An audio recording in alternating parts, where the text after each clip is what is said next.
I need to get a better lighting system. But you know I don't need? A new Night at the Museum movie. Yeah, whatever. So, I never asked for a Night at the Museum 4, but you know, Disney needs new content for Disney Plus. So, of course, we got a new Night at the Museum movie. Just how, like, we got a new Disney Plus movie of Home Alone, Cheaper by the Dozen. We got that Willow show that was terrible. And no offense to some of these franchises, but while there's always potential to do something new or whatever with something everyone knows, I got to ask the question, who cares? I mean, Disney themselves made shows this year part of the Santa Claus and National Treasure movies. So everything they own needs to be milked for what all it's worth. Otherwise, why own it still? Anyways, I know I'm complaining about a franchise being burnt out isn't new, but trust me, I'm not even a big fan of people who complain about this kind of stuff. But Disney throughout this year has been doing that with franchises people really don't care about anymore. Hence, Night at the Museum 4. Well, actually, if they don't care about it anymore, they wouldn't complain in the first place, but that doesn't mean they can't say it's terrible. Now, anyways, I watched the other 3 movies as a kid a lot, and now that I'm 18, I will be honest and say I remember next to nothing about those movies. I think everyone can get behind the concept, a night guard at the Museum of Natural History discovers at night the exhibits will come to life, like statues, wax figures, miniatures, paintings, etc. It's an imaginative concept, and well, I'll give the benefit of the doubt that the movie took advantage of the concept, all of them at the very least. Story-wise, I don't think people would call that a work of art, or I don't know, highbrow. Ben Stiller starred as the Night Guard in these movies alongside an all-star cast where in each 3 movies we had 3 different museums he's got to save the day, and that's mostly what I remember.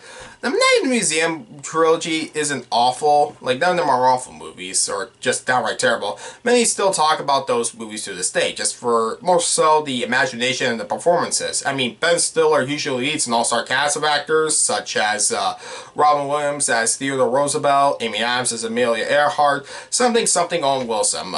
So many of these historical figures come to life because of the great performances of the actors. I just remember these plots of the movies well enough, so much so I had to look up that the villain of this movie was from movie number 2, because I'm like, was he the villain of the first movie or the second?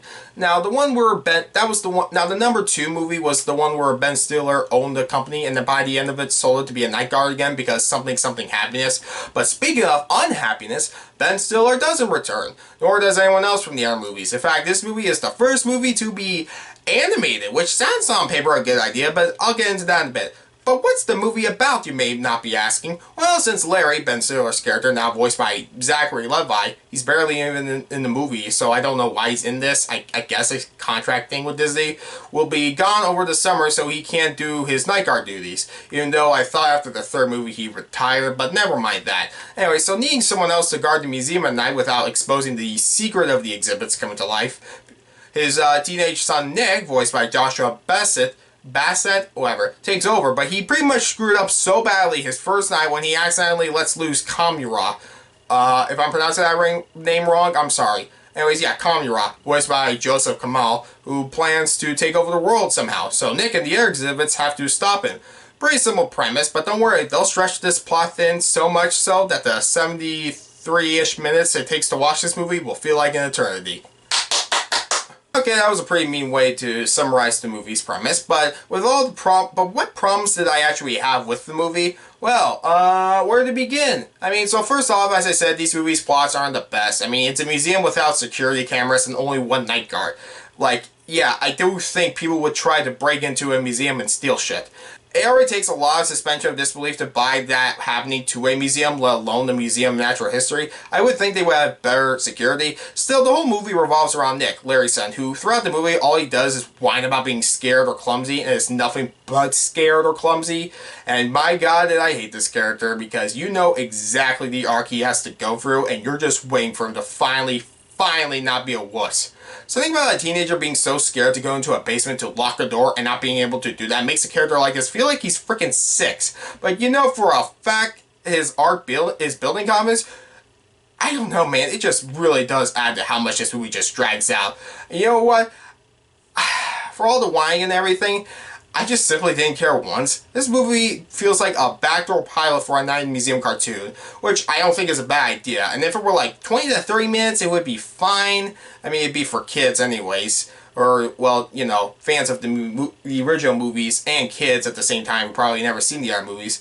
But when the villain pretty much makes the only fourth wall joke in the entire franchise, otherwise it would be a short movie, I just can't help roll my eyes. On top of all this, it's just not funny. I never laughed once. Like, the movie just drags its plot out so much, I just couldn't wait for it to be over. And it's only like 73 minutes, as I said. Like, I just felt like I would fall asleep so many times, more so than any other movies this year. And not in a good way. Wait, why would that be a good thing? And yeah, I watched like this at 3 in the afternoon for the record. I didn't watch this late at night. Okay, I was fine when I watched this. It's just that boring. Other problems come from the animation where it should work, but considering it being animated the whole time, it never gives the illusion of effects in live action, how cool if it looks if the exhibits do come to life, since it's in reality. Like, I do think animation can break bounds in ways live action can't, but this is something where, because you're in live action already, and seeing something we couldn't do unless it was animated looks so real, I think that's the greater effect. Like, imagine Jurassic Park movies being animated. Like, that'd be cool, but we wouldn't believe like this could be in reality.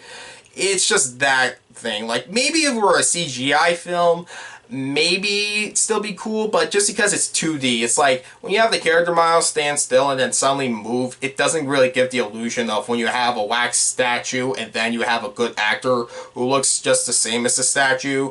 Like, it would give you the illusion like, okay, he does come to life. I mean, I know for a fact he doesn't, but that's just what I'm saying.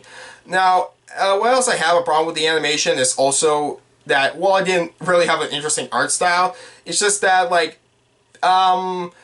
it's very inconsistent. The two major characters from the other movies are in Nick's jacket pocket, and it feels like a direct-to-DVD movie came out today, because there are so many times where they look like they're in the pocket, then they're out, then in and out. Like, it's not like they just tuck in, it's just they forgot to put them in the frame.